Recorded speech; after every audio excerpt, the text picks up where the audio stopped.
చిన్నస్వామి స్టేడియంలో జరిగిన ఇంపార్టెంట్ మ్యాచ్లో ఆర్సీబీ విక్టరీ కొట్టి ప్లే ఆఫ్స్కి వెళ్ళింది. స్టేడియంలో సిఎస్కే విజులు మాత్రం అస్సలు సౌండ్ రాలేదు, మోగబోయింది. ఎందుకంటే ఆర్సీబీ టీం సిఎస్కే ఫ్యాన్స్ని, సిఎస్కే టీంని సైలెంట్ చేశారు. ఈ మ్యాచ్లో గెలిచిన టీం స్ట్రైట్గా ప్లే ఆఫ్స్కి వెళ్తుందనే విషయం అందరికీ తెలిసిందే. అయితే సిఎస్కే ప్లే ఆఫ్స్కి వెళ్ళాలంటే ఈ మ్యాచ్ జస్ట్ గెలిస్తే చాలు, ప్లే ఆఫ్స్కి వెళ్ళిపోతుంది. కానీ ఆర్సీబీ సిచ్యువేషన్ అలా కాదు. ఆర్సీబీ ప్లే ఆఫ్స్కి వెళ్ళాలంటే మ్యాచ్ గెలడంతో పాటు ఇంకో 2 కండిషన్స్ అప్లై చేయాలి. కండిషన్ నెంబర్ 1, ఒకవేళ సిఎస్కే ఫస్ట్ బ్యాటింగ్ చేస్తే సిఎస్కే సెట్ చేసిన టార్గెట్ని ఆర్సీబీ 18 పాటు 1 ఓవర్లో చేసి చేయాలి.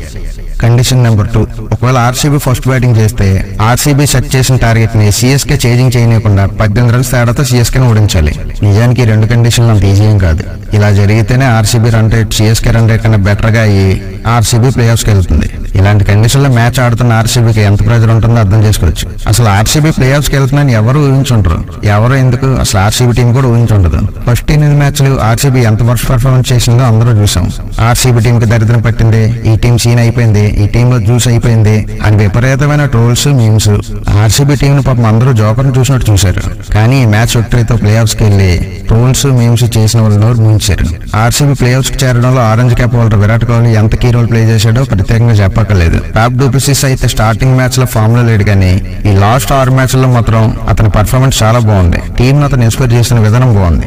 ఆర్సీబీ ఫస్ట్ 8 మ్యాచ్ల్లో జస్ట్ 3 మ్యాచ్లే గెలిచారు. అంటే నెక్స్ట్ 6 మ్యాచ్లు వరుసగా గెలిచినా సరే ఈ ప్లే ఆఫ్స్కి వెళ్ళడానికి అందరూ వెటకారం చేశారు. నవ్విన్ నాపచేనే పండుద్దని తెలుగులో ఒక సామెత ఉంది, అదే నిజం చేశారు RCB.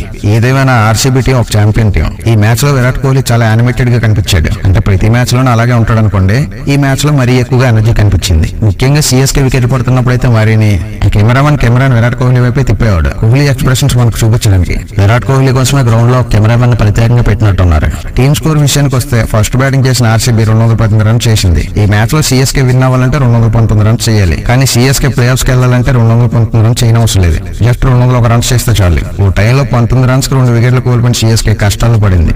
Rachin Ravindra 61 runs, Ravindra Jadeja 42 runs, MS Dhoni 25 runs చేయడంతో పోటీలోకి వచ్చింది. సిఎస్కే ప్లే ఆఫ్స్ కి చేరాలంటే చివరి ఓవర్లో 17 రన్స్ కావాలి. ధోని ఫస్ట్ బాల్ గ్రౌండ్ బయట కొట్టాడు. దీంతో ఈక్వేషన్ 5 balls లో 11 రన్స్ మారింది. 5 balls లో 11 రన్స్ అంటే చూడడానికి ఈజీగానే కనిపించింది. అయితే సెకండ్ బాల్ ధోని అవుట్ అయిపోయాడు. 3వ బాల్ డాట్ అయ్యింది. ఆ తర్వాత బాల్ సింగిల్ వచ్చింది. చివరి 2 balls 10 రన్స్ కావాలి, కానీ రవీంద్ర జడేజా 1 రన్ కూడా చేయలేదు.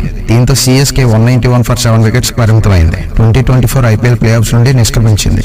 ఈ మ్యాచ్ లో ఆర్సీబీ 18 రన్స్ తేడాతో గెలిస్తే చాలు, కానీ 27 రన్స్ తేడాతో గెలిచి దర్జాగా ప్లే ఆఫ్స్ లోకి ఎంట్రీ ఇచ్చింది. అంతకుముందు టాస్ ఓడి బ్యాటింగ్ చేసిన రాయల్ ఛాలెంజర్స్ భారీ స్కోర్ చేసింది. బ్యాట్స్మెన్ అందరూ బాగా ఆడటం వల్ల 20 overs లో ఆర్సీబీ 5 వికెట్ల నష్టానికి 218 పరుగులు చేసింది.